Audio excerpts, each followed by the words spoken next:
हर इंसान की जिंदगी में एक टर्निंग पॉइंट आता है। किसी से पूछो ना भाई आप कब तब्दील हुए थे, आप कब बदले थे, वो कहेगा यार बस वो अम्मी का जब इंतकाल हुआ ना तब से मैं बदल गया। कैसे बदले भाई? बस उसका दर्द ऐसा था और फिर अम्मा याद आती थी तो अल्लाह के करम से मैं नमाजी बन गया। मैंने कहा अम्मा तो सारी जिंदगी तरसती रही कि तू उनके सामने नमाजी बन जाता। तो नेक बनना ही है, बदलना ही है, तो अम्मा के जाने का इंतजार क्यों करें? अम्मा की आंखों को ठंडक ना पहुंचाएं। और हकीकत में तो हुजूर की आंखों को ठंडक पहुंचती है जब बंदा मोमिन नमाज पढ़ता है। किसी की जिंदगी में टर्निंग पॉइंट आता है, भाई अब्बा दुनिया से गए थे तब से बदल गया। और वो खुश नसीब कि जिनकी जिंदगी में टर्निंग पॉइंट तब आता है कि जब वो शऊर की दुनिया में दाखिल होते हैं। क्यों? इसलिए कि घर का माहौल ही मदनी माहौल होता है। भाई आप कब से मैं बचपन से ऐसा हूं। वालिद साहब ने मदरसे में डाल दिया था, अल्हम्दुलिल्लाह हाफिज बन गया। सुभान अल्लाह। वालिद साहब ने हाफिज होने के बाद मुझे आलिम दीन बनने के लिए, क्योंकि जो आलिम होता है वो अंबिया का वारिस होता है। अंबिया का वारिस कोई और नहीं, आलिम होता है, आलिम हक। बोलो सुभान अल्लाह। ये मेरे वालिदैन का मुझ पर एहसान है कि उन्होंने मुझे नेकियों की तरफ लगाया।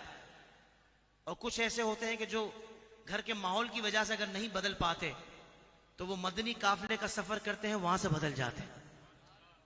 अल्हम्दुलिल्लाह मैंने भी दावत इस्लामी के साथ मदनी काफिलों में सफर किया है। वो बातें सीखी हैं, मैं आपको बयान नहीं कर सकता।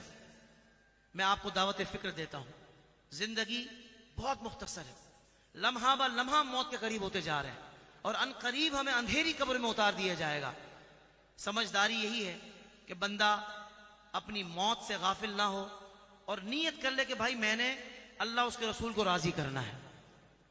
ये महफिलें हम सजाते इसीलिए हैं ताकि बेनमाजी आए तो नमाजी बनकर उठे, बेहयाई करने वाला आए जो सारी सारी रात टिकटॉक पे बैठकर और शॉर्ट्स देखते हुए वो अपनी नजरों की हिफाजत ना कर सकता हो, तो वो इस महफिल में आए, दिल की दुनिया ऐसी बदले कि फिर वो मंजर उसे अच्छे ही ना लगे।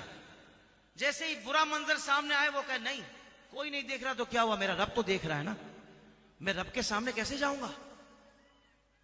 अरे नहीं, ये मंजर मुझे नहीं देखना, मुझे इन निगाहों से तो ज़ियारत मुस्तफा करनी है। सुभान अल्लाह। मैं अपनी निगाहों को गंदा नहीं करूंगा, मैं पाकीज़ा रखूंगा, मुझे मेरे आका का नूर देखना है, नूर वाले मुस्तफा को देखना है।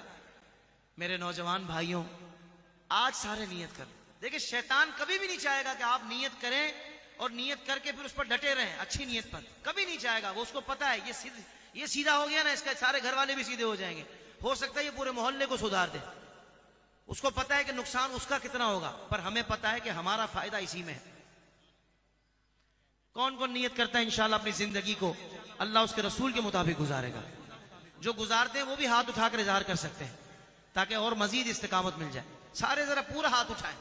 अभी मैं ऐलान करूं ना, वो सुरजानी में जो नई सोसाइटी बन रही है वहां प्लाट किस किस को चाहिए, तो हो सकता है आप खड़े होकर भी हाथ उठा दें। पर यहां बात हो रही है आखिरत जन्नत के महलात की। हाँ बोलो सुभान अल्लाह। मेरी माएं बहनें भी नियत करें, क्योंकि हकीकत में घर का माहौल जो संवरता है ना वो एक औरत से संवरता है। मां संवारती है, बीवी संवारती है, बेटी संवारती है, बहन संवारती है। मैं सच कह रहा हूं। सारे नियत करें और अल्लाह करे कि सुरजानी केडीए फ्लैट्स वालों महफिल का जब इनका अकाउंट कयामत के दिन खुले तो ये भी हैरान हो, मौला ये नेकियां कहां से आई? मेरे बंदे तुम लोग महफिल करवाते थे, वहां कई लोगों की किस्मतें बदल गई हैं, वो नेक हो गए, उन्होंने बुराइयों का रास्ता छोड़ दिया, वो अल्हम्दुलिल्लाह माहौल वाले हो गए। अब अल्लाह के जिक्र के बगैर उनको चैन नहीं आता। जब तक वो हुजूर पर दुरूद पाक एक मखसूस तादाद में ना पढ़ ले उनको चैन नहीं आता। सारे नियत करते हैं इंशाअल्लाह।